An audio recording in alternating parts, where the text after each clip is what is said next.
What is the best way to take care of your watercolor paintbrushes? I get that question every once in a while, and so I thought I'd make this quick video for you. Hi, I'm Margaret with Sacramento Art Classes, and in this video I'll show you lots of different ways that you can care for your brushes to make them last even longer. And stick around with me till the end because I have a couple of free things for giveaway. I teach a lot of classes each week and I get questions about brush care all the time, so I thought I'd make this video with quick tips for you so that your brushes will be cleaner and last longer. First of all, always store them flat. Sometimes people want to put them in a jar or something, you know, like this, when you're done painting. And that is not a good idea because, of course, there would be no water in the jar, but that's what I have here. That's not a good idea because then all the water that's in your brush travels down into this part. This is the ferrule. This one is plastic here, but here's a metal ferrule. The water can get in here, and over time that loosens the glue which holds this all together, and then you get a wobbly brush that you have to glue back together. So I always store them flat and on this cloth so that the belly of the brush is kind of getting some of the water absorbed out of it by the cloth, but the tips are off the edge of the brush, the edge of this cloth, so that they don't get bent. So everybody's on there and they're not in an inclined position in any way so that you know, the water doesn't get down in the ferrule. So that's how I store them. And then for me, I have a cat who likes my brushes, so I have to put this whole tray into a drawer when I'm done with it. Okay, so that's storing. Cleaning brushes, usually I will just give them a really good rinse at the end of class, you know, kind of work them around in there, and I'll use a sponge or something to get some of the extra water off. This is a really dirty sponge, but I'll let some of that water get off and then I'll store them flat. But every once in a while I want to give them a good cleaning, especially when I'm using a dark color like a phthalo turquoise or some reds and purples, because a lot of that can get trapped in the brush. You think you've got a clean brush, you rinse it in your first water and then in your second water, which is usually just to give it a double rinse, but sometimes you'll still find a lot of paint still is in there. And this is a brush soap that I've had for probably almost 30 years, and it is called Brush Cleaner and Preserver by, it's The Masters is the brand. Anyway, it's got a little cake in here.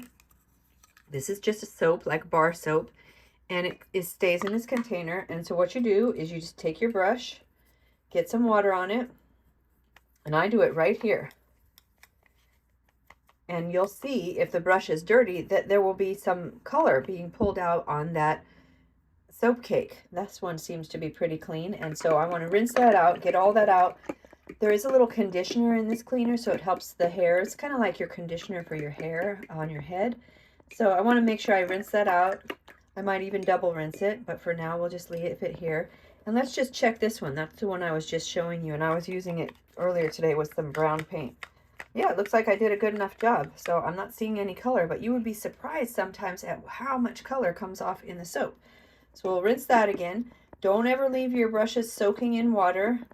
Sometimes when you're in a pinch in the middle of a painting, you have to leave it here for a second, but you really want to take it out and have it flat as often as possible, because again, the tips of your brush hairs can get a little bit bent down there in the glass, and that's weird.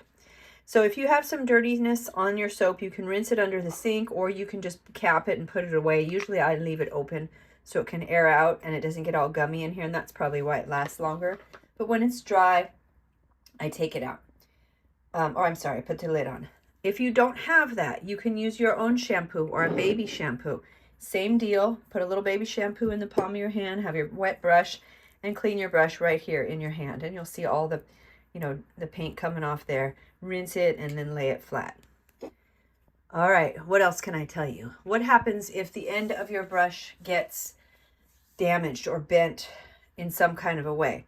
I'm sorry, I should have been better prepared for this, but what I have done, and it works great, is if you have any hair gel, and you can just use one of those little sample ones that you buy in the drugstore. Just don't buy a whole one, just get a little bitty one.